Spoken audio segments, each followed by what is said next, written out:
अस्सलामुअलैकुम नानोस फैमिली। आज हम बनाने जा रहे हैं मैंगो मस्तानी। देखने में ही देखें कितना मस्त मस्त सा ड्रिंक लग रहा है और पीने में तो ये बहुत ही टेस्टी है।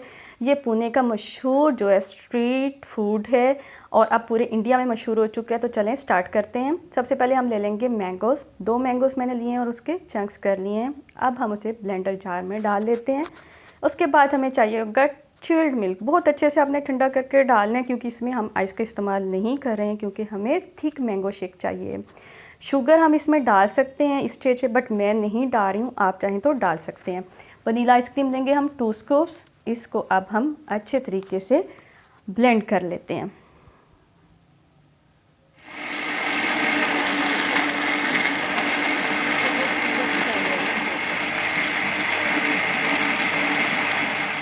ठीक सा मैंगो शेक रेडी हो गया है। अब हम गिलास रेडी कर लेते हैं। मैंने एक मैंगो की प्यूरी बना ली थी और उसको गिलास के साइड्स पे लगा दिया और वही थोड़ी सी नीचे भी आ गई है। अब इसके ऊपर हम लगा देंगे लेयर मैंगो चंक्स की। मैंगोस डालने के बाद हम थोड़ा सा जो है कॉकटेल फ्रूट ऐड कर देंगे। उसके बाद हम इस पर कुछ नट्स ऐड करेंगे। मैंने यहाँ पर पिस्ता और बादाम का इस्तेमाल किया है, आप अपनी पसंद के नट्स ऐड कर सकते हैं। उसके बाद जो नेक्स्ट लेयर होगी वो होगी आइसक्रीम की। मैंने यहाँ पे वनीला आइसक्रीम डाली है, आप चाहें तो मैंगो आइसक्रीम इस्तेमाल कर सकते हैं। अब हम थिक सा मैंगो शेक इसमें डाल देंगे। ये थिक ही होना चाहिए, रनी कंसिस्टेंसी नहीं होनी चाहिए। उसके बाद फिर हम लेयरिंग स्टार्ट करेंगे और दोबारा से हम डालेंगे आइसक्रीम। वनीला आइसक्रीम मैंने डाली है। मैंने 2 स्कूप्स आइसक्रीम का इस्तेमाल किया है इसके ऊपर।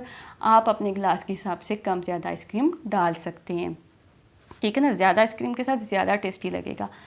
आइसक्रीम डालने के बाद हम फिर से लेयरिंग लगाएंगे, इसकी लेयर लगा देंगे। सबसे पहले हम जो है थोड़ा फ्रूट लगा देंगे, कॉकटेल फ्रूट। उसके बाद हम नट्स ऐड कर देंगे।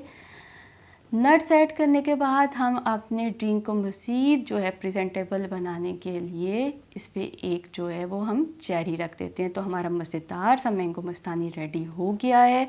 A glass of fruits, ice cream, nuts and mango shake is a glass of happiness. ऐसे ही बात ही है ना। तो चलें हम टेस्ट करते हैं जी। तो बहुत ही ये यमी बना था। आप इस सीज़न में ज़रूर बनाइएगा। आप एक बार बनाएंगे तो बार बार इसको बनाने पर मजबूर हो जाएंगे। अगर आपको हमारी रेसिपी अच्छी लगी हो तो इसको लाइक और शेयर ज़रूर कीजिएगा और हमारे चैनल को सब्सक्राइब करना मत भूलिएगा। तब तक के लिए अल्लाह हाफिज़।